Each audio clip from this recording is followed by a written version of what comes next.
Pria ini setiap mati akan jadi semakin kuat. Semakin mati semakin kuat. Ia mulai mati. Dunia ke depan akan diserang makhluk asing. Kehidupan manusia mulai terancam. Namanya Cage, ditugaskan jadi reporter tentara. Tapi ia takut mati. Ia dikirim untuk ikut perang. Tapi ia tidak ada pengalaman. Di tujuan, belum 5 menit sudah mati. Umpan yang bagus. Beberapa detik kemudian, ia hidup lagi. Kembali ke kamp pelatihan. Tapi rasa sakit masih terasa. Ia bingung. Kejadian yang ia hadapi sama persis. Ketua mengira ia tentara kaburan. Ia dengan bingung. Di dalam pesawat, ia pakai baju besi dan jantungnya berdebar. Tentara lainnya menertawakannya. Pesawat tiba-tiba meledak. Ulah makhluk asing. Mereka terjun. Perang kedua. Ia masih tidak ada kemajuan. Ia ketakutan sampai tidak bisa dengar suara lain. Kita berhasil. Hati-hati. Pria ini langsung tertindih. Kejadian ini juga sama. Dunia ini seperti rumah jagal. Ia bergegas mengumpat. Melihat seorang tentara wanita. Namanya Rita. Bisa berkelahi. Ia dewa perang negara. Wanita itu terbunuh di hadapannya. Kali ini, Cage ingin menyelamatkannya. Ia membuat lubang untuk menyelamatkannya. Tapi lihat Cage terluka parah. Rita mencuri baterainya. Dan membunuhnya. Ia kembali lagi. Akhirnya sadar ini semua nyata. Bukan mimpi. Ia menjelaskan kejadian ini ke semua orang. Untuk menyelamatkan mereka. Tapi ia malah ditangkap. Mulutnya ditutup. Dan dikirim untuk perang. Kali ini, demi menyelamatkan pria yang tertindih pesawat. Keempat kalinya ia ditabrak. Kelima, keenam. Ia menghindari kematian lagi dan lagi. Akhirnya ia menyelamatkan Rita. Rita menyuruhnya bila sadar lagi cari dia. Saat bertemu, ia tidak kenal Cage. Saat Cage bicara, mereka bertemu di pantai besok. Rita terkejut. Ia berkata jangan membocorkan kemampuannya ke siapapun. Kalau tidak akan dipenjara di rumah sakit jiwa dan jadi eksperimen. Ia mengerti masalah yang dihadapi Cage. Karena ia pernah punya kemampuan itu. Tapi sekarang hilang. Ia bawa Cage ke ilmuwan. Ada 3 jenis makhluk asing. Salah satunya jenis ini. Prajurit biasa, banyak. Ini adalah tentakel induk. Jumlah sedikit. Bisa mengontrol waktu. Kalau terbunuh, induk akan memutar waktu. Buat hidup kembali. Ini alasan Cage hidup lagi. Di tubuhnya terdapat darah tentakel biru. Mampu untuk hidup lagi. Apa fungsinya? Kamu harus mati. Setiap hari mati. Dan mengulang kembali. Untuk tahu keberadaan induk dari otak itu. Dan membunuhnya. Dari situ, Cage dilatih. Setiap ia terluka, Rita akan bunuh dia. Ia bisa hidup kembali. Punya kemampuan ini di dunia nyata. Tapi yang tidak terpikirkan. Setiap kali harus mati. Cage terus dilatih. Bila terluka akan dibunuh. Ini melelahkan. Setiap hari mati dan hidup lagi. Bertemu dengan ketua lagi. Dan ikut pelatihan menjadi tentara. Ia akhirnya tahu letak otak induk.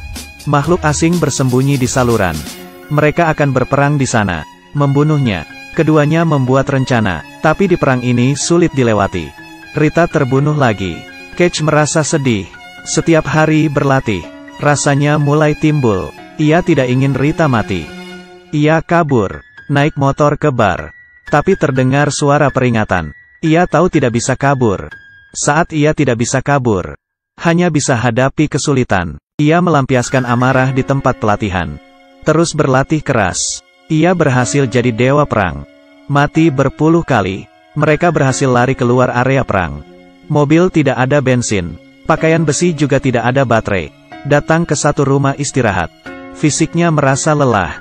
Buat hati Rita tidak baik.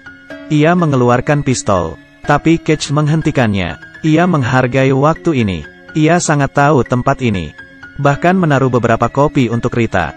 Yang teraneh, Cage terus menghentikan Rita agar tidak naik helikopter. Tapi ini salah satu cara untuk mereka pergi. Rita tahu, Cage tidak mengerti apa-apa. Tapi Cage bilang satu kalimat. Di sini banyak makhluk asing. Cukup Rita nyalakan mesin. Ia akan mati di sini. Demi menolongnya, ia sudah mencoba berkali-kali. Tapi tetap, aku tidak bisa tolong. Kamu akan mati. Mau saya gimana, juga tidak akan berarti apa-apa. Saya harap tidak bertemu kamu, tapi tidak bisa. Rita masih nyalakan mesin. Baling-baling mulai putar. Sebuah makhluk asing keluar. Ingin menghancurkan helikopter. Saat ia bunuh makhluk itu, helikopter juga hancur. Rita mati, hidup lagi, bertemu dengannya lagi. Maaf, mengganggumu. Ia pergi. Bagi Rita waktu berlalu hanya sehari. Tapi bagi Cage, ia sudah melewati banyak hari. Agar tidak sakit hati, ia tidak mau melakukan apa-apa. Tidak menolong pria itu. Bunuh diri sendiri. Naik pesawat ke bendungan. Ia dikepung. Monster biru itu tidak membunuhnya. Hanya melukai tubuhnya. Ia akhirnya mengerti. Ini adalah jebakan. Untuk mengurangi kemampuannya, ia terus bertahan. Saat sadar, ia beritahu Rita dan ilmuwan. Ilmuwan pernah menemukan reaksi tentakel biru dan darah. Mendeteksi posisi otak induk. Rencana mereka pergi ke Gedung Putih. Ambil senjata. Jika ada orang bilang manusia akan punah besok, kamu pasti menganggap itu gila. Jenderal tidak percaya. Cage tidak sabar beritahu ke dia. Bagaimanapun, kamu ada seorang militer. Baru saja keluar. Mereka dikepung. Dan lagi, Rita memasukkan perangkat ke paha Cage. Untuk reaksi cairan makhluk asing dan darah. Melihat gambaran, otak utama ada di Paris. Mereka ditangkap oleh tentara. Cage dibawa ke rumah sakit. Saat Rita ingin bunuh dia, tapi tidak bisa, karena ia dapat transfusi darah. Ia seperti Rita kehilangan kemampuan. Untungnya mereka tahu letak otak induk. Hanya punya kesempatan terakhir. Pergi ke Paris. Ia butuh pesawat dan tentara. Cage mencari tentara. Ia tahu mereka tidak takut mati. Ingin mengakhiri perang. Harus berkelompok. Malam itu mereka ke Paris. Karena membunuh tentakel biru akan diatur ulang. Mereka harus bisa menghadapinya. Hanya bisa mengorbankan diri untuk tim. Tidak ada yang tahu ini ke arah kematian. Mereka takut, tapi sudah siap. Untuk mati. Demi negaranya. Saat di udara, pesawat diledakkan oleh makhluk asing.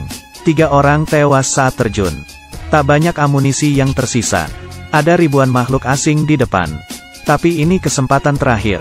Mereka paksa pesawat terbang. Tentara yang terluka tidak ikut. Berkoran untuk melindungi Cage dan Rita. Datang, kalian semua brengsek. Mengisi ulang peluru. Terakhir, mereka mengeluarkan bom. Rita dan Cage tidak berhenti menembak. Waktu sudah tiba. Akhirnya berhasil ke tujuan. Keduanya terluka. Tapi mereka menemukan lokasi otak induk. Di dalam air. Tapi di belakang masih ada makhluk asing mengejar. Kakinya terluka. Rita memutuskan untuk pencar. Akan mencari perhatian tentakel biru. Cage siapkan peluru untuk bunuh otak induk. Terima kasih, sudah bawa saya ke sini. Ia mencium Cage. Untuk perpisahan. Dari kejauhan terdengar ledakan. Ia tahu Rita sudah menyelesaikan tugasnya. Ia masuk ke dalam air dan berenang.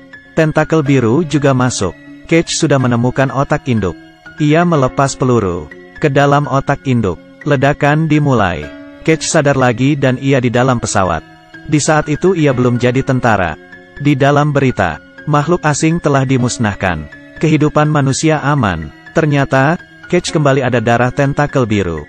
Mengatur ulang kembali. Waktu kembali ke 24 jam lalu. Saat makhluk asing tidak bisa mengatur dirinya. Terluka dan mati. Kemampuan riset sudah menghilang. Semua tentara masih hidup. Terus berlatih untuk perang selanjutnya. Cage dan Rita masih bisa bertemu. Kenapa? Ada masalah apa? Rita tidak mengenalnya. Tapi ia tertawa. Kedepannya masih ada banyak waktu.